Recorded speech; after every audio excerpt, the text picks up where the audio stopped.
Topic po natin tungkol sa high blood pressure at paano ibababa yung blood pressure kahit hindi umiinom ng gamot. Okay?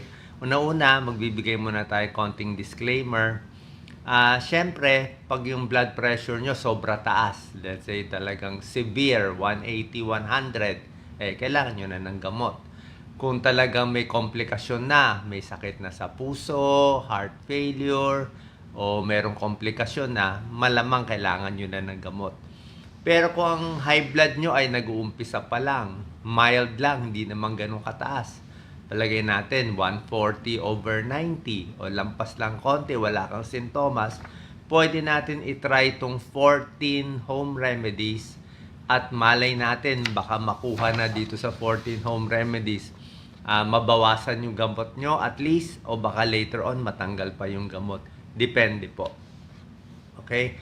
Merong bagong datos ngayon. Actually, mga new data papakita ko sa inyo. Dati, ang may high blood sa Pilipinas, 25%. Isa sa 4.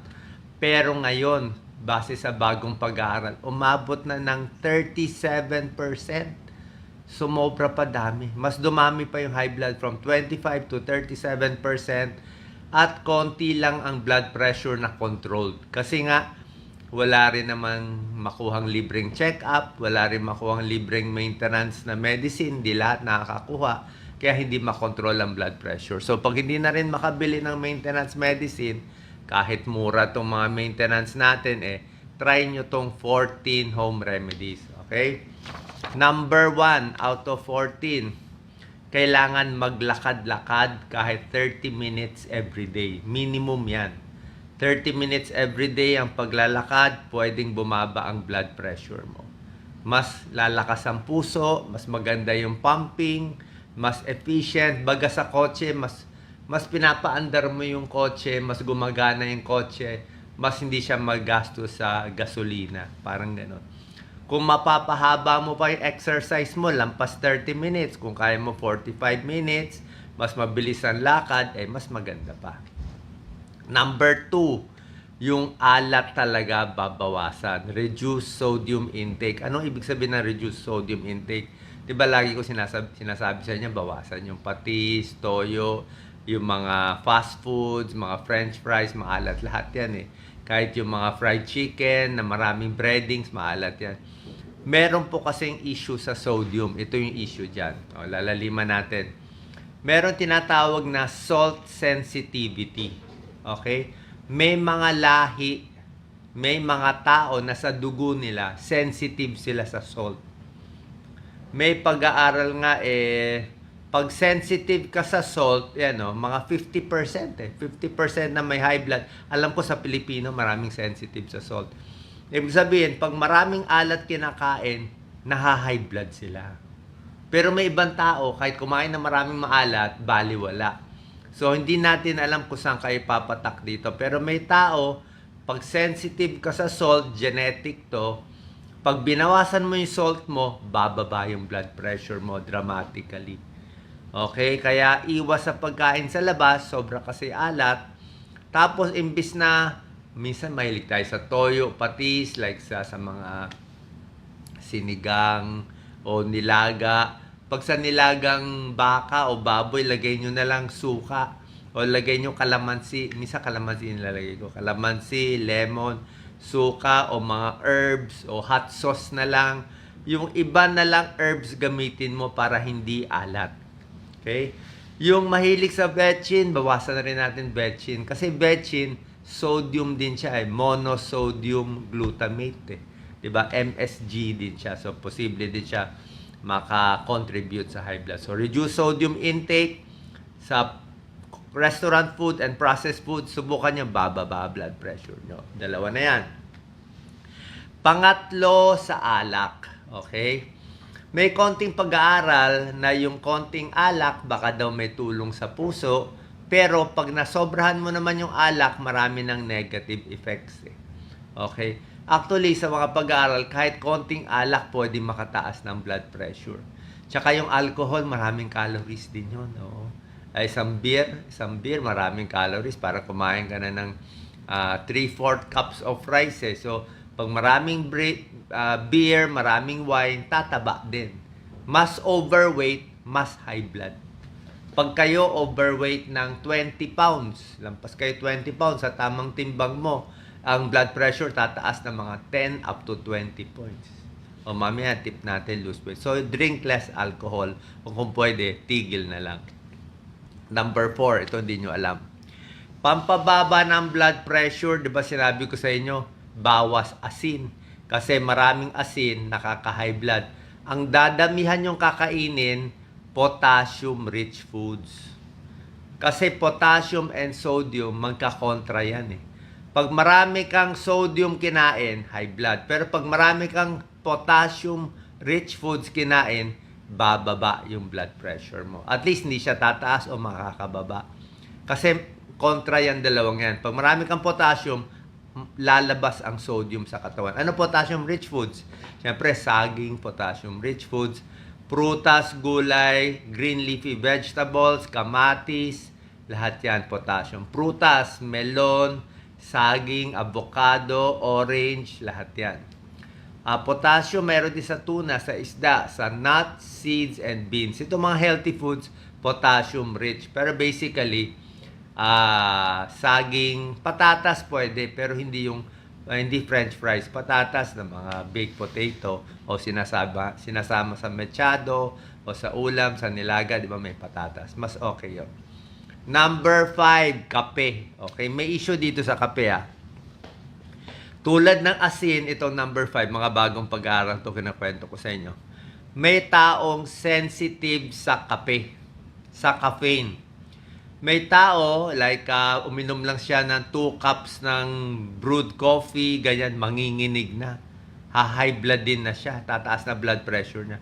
Pero may tao, inom ng kape, ay baliwala. Okay? So, pag uminom ka ng kape, tataas yung blood pressure mo, bahagya, pero short term lang dapat. Hindi dapat pang matagalan. Pero yung mga taong sensitive sa caffeine, minsan nakakataas ng blood pressure. Kaya depende sa inyo. Diba? Baka bawasan yung kape o wag masyadong matapang. Number 6, ito talaga, chronic stress ang nakaka-high blood. Okay? Hindi ko sinabi konting stress o na-stress ka, may kaaway ka today. Chronic stress, yun talagang ilang buwan na talaga yung problema mo. Ilang buwan na kayo nag-aaway ni Mrs., ni Mr. Yan. Ilang buwan ka na talagang hirap na hirap yung bukod sa chronic stress, kasama dito yung kulang sa tulog. Siyempre, stress ka, hindi ka makatulog eh. So, kailangan mahaba ang tulog at pag may chronic stress, yan talaga nakaka-high blood. Minsan may mga trabaho talaga nakaka-high blood. Baka lawyer o yung talagang mahihirap na mga jobs, mga negosyante, nalulugi, kulang pa sa tulog. Kasi pag stress ka, bumibilis ang heart rate, sumisikip yung mga blood vessels natin. Okay? So, ano nakakababa ng stress, blood pressure? Mag-open kayo ng YouTube o music. Maghanap kayo ng relaxing music. Diba? Maraming music doon, yung mga piano. May pag-aaral yan. Yung mga calming, relaxing music nakakababa ng blood pressure. Okay?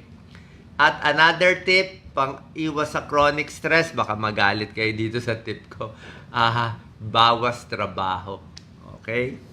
Ayun talaga bawas trabaho. Pero syempre, bawas trabaho, bawas pera, bawas kita. Pero naman, mas healthy ka naman. So, bahala na kayo mag-balance. Gaano karaming trabaho gagawin na kumikita pero hindi naman maha-high blood. Doon lang tayo sa sakto. Number 7 out of 14, lose weight. Papapayat talaga tayo. Tulad na sinabi ko, pag pumayat kayo ng 10 pounds, pag overweight kayo, bababa blood pressure mo ng 5 to 10 points. Ganong karami. Tapos pag sinabay mo pa yung losing weight sa pag-exercise, mas maganda. Yung mga ugat natin, mas lumuluwag, mas nag-expand, mas mabilis yung puso mag-pump ng dugo, mas maganda daloy ng dugo. Pagka sa traffic, nawawala. Gumaganda daloy ng traffic sa katawan. Number 8, ito, sigarilyo. Sigarilyo talaga, stop smoking. Kasi bawat hit mo na sigarilyo, check mo blood pressure mo, tataas talaga. Diba? I mean, kailangan pa ba explain to? Nakakasira ng ugat, nakakos ng heart attack, heart disease, cancer, tsaka high blood. Kasama to. Kaya nga pa nagpapacheck kayo ng BP, dapat hindi kayo nanigarilyo, hindi uminom ng kape. Kasi pag pumunta kayo sa, mag-abroad kayo, papacheck kayo ng BP, sigarilyo, kape, iwas muna, kundi mataas makukuha ng blood pressure. Number 9, ito, bagong pag-aaral. Matatamis na pagkain at mga carbohydrates. Nakaka-high blood na rin daw. Bago to. Diba dati alam natin, asin lang masama. Ngayon, pati mga matatamis. Soft drinks, iced tea, sugar, beverages, kahit mga fruit juice. Fruit juice na hindi prutas, prutas maganda, pero yung mga juice lang na matatamis, nakita nila naha-high blood ang kabataan. Yung mga teenagers, sila naha-high blood sa pagkain at pag-inom ng matatamis. Donut, lahat ng mga cream, sugar at refined carbohydrates, kanin, white bread. Nakita nila pag white bread parang mas nakakataba. Pero pag wheat bread, a little better. Carbohydrates din. Mas maraming kanin, mas konting ulam, mas naha-high blood. Kaya pag binawasan mo yung kanin, mas maraming ulam, mas maganda rin daw. Okay? Siguro overweight eh. Siyempre, high sugar, mas tataba ka, tataas ang blood pressure. Number 10. Ito medyo mahal tong number 10 eh. Pero ito kasi may pag-aaral talaga. Lahat ng berries. Kaya kung meron kayo sa abroad ng berries o sa Pilipinas, sa Baguio, strawberry. Strawberry, very healthy. Sa abroad, kung mga overseas workers natin, makakuha kayo ng blueberry, cranberry. Yan talaga yung mga high antioxidant. Sa lahat ng prutas, baka sila yung talagang top of the line eh. Kasi itong mga berries na to, strawberry and the rest, sobra daming polyphenols, maganda sa puso, mababawasan ng stroke, heart attack, diabetes, malaking tulong talaga. Kahit high blood, nababawasan din yung high blood dito. Number 11. Ano nakaka-high blood? Mental health natin. Yan, nakaka-high blood. 'Di ba? Anong mental health? Dapat mas nagdarasal, mas nagdi-deep breathing, mas kalmado, mas meditation. Ito may pag-aaral to May pag-aaral yung deep breathing technique, yung tinuturo ko sa inyo. Hahawakan ng tiyan, lagay yung kamay sa tiyan. Tapos, pag huminga ng malalim, kailangan lumalaki yung tiyan. Hinga malalim, palakihin ng tiyan. Lumalaki ang tiyan, pigil. Hindi dapat lumalaki ang dibdib pag humihinga. Lumalaki ang tiyan. Kasi diaphragmatic breathing yan. More air. Tapos ang breathing dapat mabagal na mabagal. Bilang 5 hanggang 6 seconds. Hinga malalim, mabagal na mabagal. Pigil, mga 4 seconds. Tapos exhale, mas mabagal pa. Kung kaya mo papagalin ng mga 8 seconds. Ganyan. So, mabagal ang hininga, babagal yung heart rate, bababa yung blood pressure. Maraming pag-aaral yan. Kaya merong mga ibang mga expert, di ba, yung mga naga-underwater sila, kaya nila pabagalin yung heart rate nila, pababain yung blood pressure nila. Utak lang ang gamit nila. Deep breathing, meditation, bababa yung blood pressure. May mga research yan.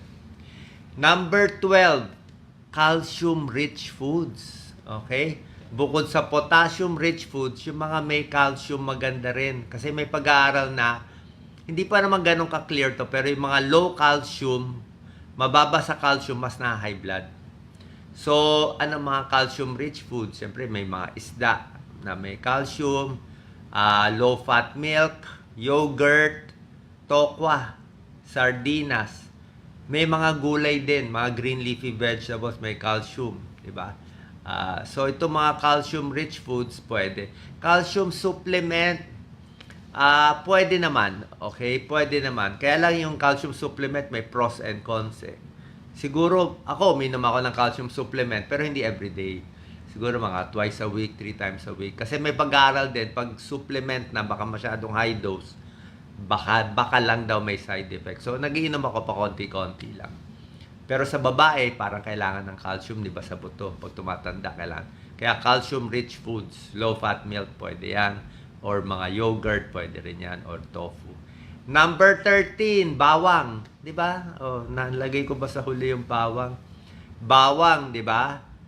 Pwedeng konting luto ng bawang, pwede makatulong konti sa blood pressure. Pero konti lang nabababa ng bawang eh.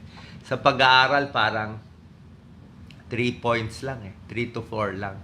So, pag blood pressure mo, 160/100, bababa ka ng 3. Konti lang. 156. Pero ang pagkaing maraming bawang, okay naman. Konting luto lang para hindi mawala yung benefit. Pero syempre, ingat din sa tiyan. Maraming bawang masakit sa tiyan. So, bawang, good for cholesterol, good for the blood pressure. Sama ko na rin dito sa number 13, mga fish oil supplement. Pwede kumain ng isda. Isda, maganda sa puso. Pero yung mga fish oil supplement, pareho din yun. Okay, maraming pag-aaral yan, omega-3 fatty acids. Maganda sa puso, para regular antibok, kasi isda pa rin naman yan. Gusto mo, isda mismo, pwede rin. And number 14, ito pinakamaganda, combination ng lahat. Diba? Ito yung pag kinombine mo lahat, pinakamaganda. I-lifestyle change mo na, may exercise ka na, diba? Bawas ka pa stress, bawas alat ka pa, di ka pa naninigarilyo, okay pa mental health mo, hindi ka na stress, maganda tulog mo, diba? Timbang mo mababa. Pag kinombine mo, pwede talaga bumaba ang blood pressure. Basically, yung more kain talaga sa bahay. Less kain sa labas. Kasi pag restaurant food talaga, medyo talaga. Maalat talaga gawa nila. Super alat. Mga noodles, mga iba pa maalat. And sama ko na rin sa number 14, merong konting pag-aaral uminom ng maraming tubig. 8 to 10 glasses of water. Sabi mo, Doc, anong connection ng tubig sa high blood? Actually, dapat walang connection pero may konting pag-aaral na ngayon lumalabas. Pag dehydrated ka, parang mas hirap yung katawan. Pag dehydrated, mas hirap yung puso, mas hirap siya mag-pump, mas nag-heart failure. So, pag kompleto ka sa tubig, mas kalmado din yung puso. Ito, may konting pag-aaral. Drink more water, additional 2 glasses of water per day, bumababa ang systolic blood pressure. Okay? So, sana po nakatulong to. Pag ginawa nyo na to, pag may maintenance kayo, ginawa nyo to bumaba, titingnan natin, baka mababa nyo konti yung maintenance nyo. Pero kung masyado mataas ang blood pressure, tuloy nyo lang yung maintenance nyo. Wala naman masama, di ba? Kung talagang di kayo makaiwas sa pagkain sa labas, hirap magpapayat, nagkakaedad na, pwede na. Pero sa mga nag-uumpisa pa lang, sobra daming Pilipino may high blood, 37%. Mabawasan lang natin konti yan. Libre pa itong mga tips natin. Walang babayaran. Walang gamot na bibiliin. Who knows? Makatulong din. Okay, so ako po bilang internist and cardiologist, pa-check din po kayo sa doktor ninyo. Pag sinabi ng doktor ninyong internist or cardiologist, siya pa rin ang masusunod.